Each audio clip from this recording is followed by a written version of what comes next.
struck in management education. And the university that is struck other than Bombay University. Until 1981, management either in the purview of the universities and their departments, or they were the IIMs or the XLRI. Bombay University back in 1981 decided to extend the recognition for conducting the management programs to some of the institutions in the city and invited some of the leading trusts to set up the management schools. And that's where one of the trusts that was invited at that point of time was Shri Vilepale in a very, very short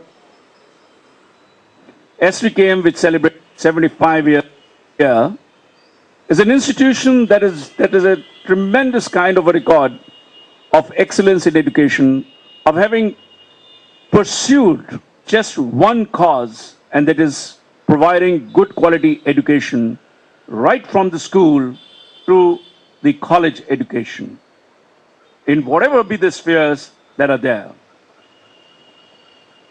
81, Narsimonji Institute of Management Studies was set up. Some of us joined the institution in 1984. And very soon we realized that our existence, that our growth would never come just by being a part of the Bombay University. Our existence and our growth is going to come essentially by being useful to the industry, by creating value for the industry. And our former director, Professor Bhushan, laid the foundation of this institution and said that, well, that's where we're going to be doing, whether it is education, it is training, it is research, or it is consulting, all of us are going to be working in that kind of an arena. I must say that in a very, very short span of time, which is just in about a 10 years time period from the time that we all began as a team, the very first kind of a ranking that ever appeared of management schools, and at that time only the 50 business schools were picked up for the purposes of ranking, in 1995 or 96, that was the first ever ranking exercise that was done. NMIMS was in the first 10, was possibly number 7 or number 8. And that was the point at which we realized that that's where our journey is going to begin. We said that there's no looking back. And soon thereafter, we got our NAC accreditation. And not only so, in 2003, we came to be recognized as a university. This recognition came essentially on the strength of what we were doing, our recognition, our appreciation, our admiration among our stakeholders. Whether this was the students, the aspiring students, the alumni, the industry, the faculty, the management, whatever it were. But the fact was, we got it essentially on the basis of the recognition that we had among our stakeholders. And I must say that this is largely due to the fact that the industry reposed, and all of you who come today from the industry,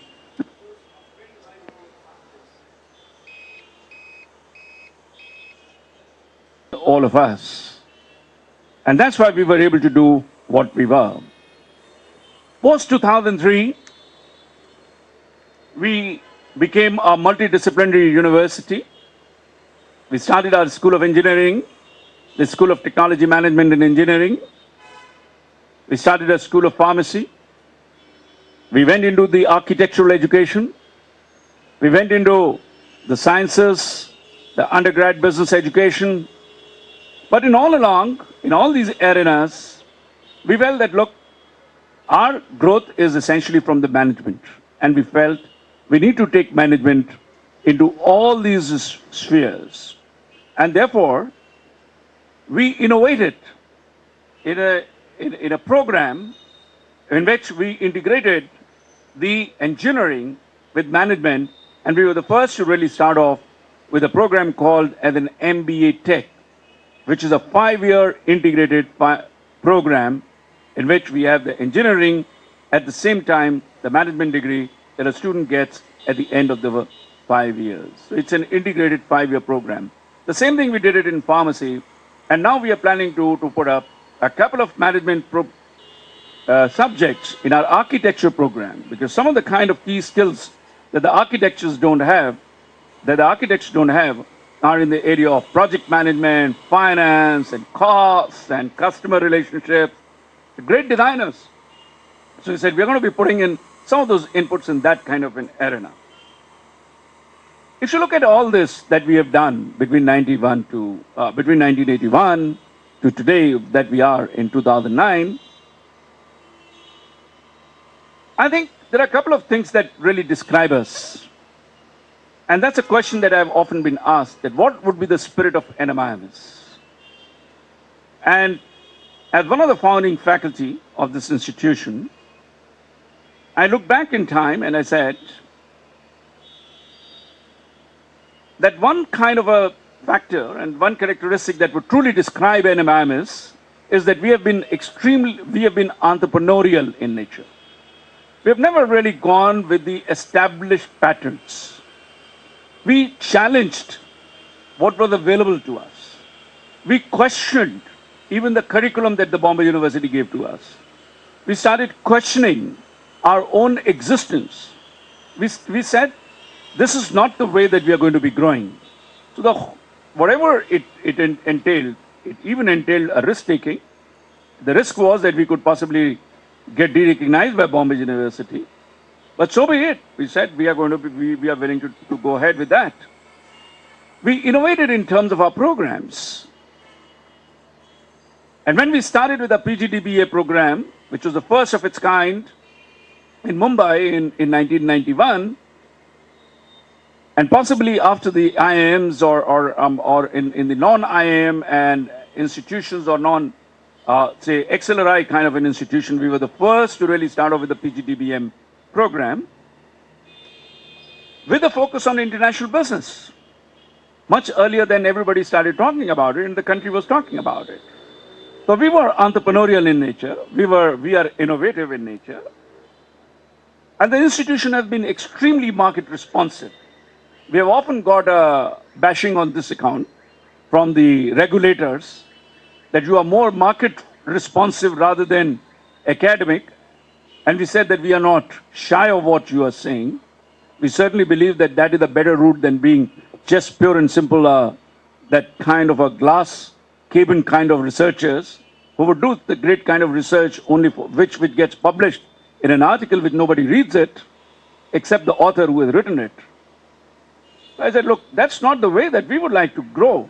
We'd like to look at it from the point of view of developing something which is going to be useful to the industry. We're going to be, whether it is in terms of our educational programs or it happens to be in terms of our research programs itself. So the market responsiveness. And the fourth, which is extremely important for an institution, is the learning culture, essentially driven by collegial culture, a collegial environment in which people should be free enough to discuss, open out, share their kind of concerns, share their kind of work. That's the kind of an aspect that we have. What are the challenges that we see today ahead of us as a university? Some time back we saw a very interesting study by one of the consulting firms which said that almost about 75% of engineers and almost about 80% of the management graduates who are educated in this country are not employable. And we realized that, look, if this country has to grow, you need to really focus on employability, creating products that are going to lead towards enhanced employability.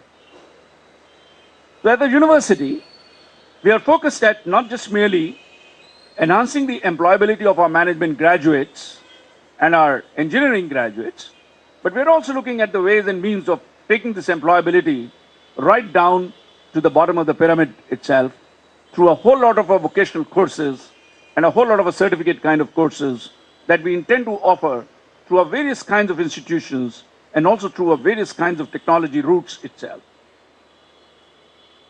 We believe that we have a role to play today in terms of inclusive education, which means taking education or creating educational opportunities for almost all segments of the society, irrespective of the intellect, irrespective of the socio-economic kind of a background. I think what is important is to create that kind of an educational opportunities. The university, with this kind of a belief, went ahead and set up a campus at Shirpur, which is a tribal area on the border of Madhya Pradesh and Maharashtra, with a very, very small kind of a population. Perhaps some of the poorest of the poor people are there. Many of them possibly have very little means of income. Our institution went ahead, set up our campus, and we today offer a whole lot of a diploma. We offer a diploma course there. We are also working along with Wipro in terms of developing the local personnel in that area, local students in that area, in terms of their communication and also in terms of their ability to work on computers, etc.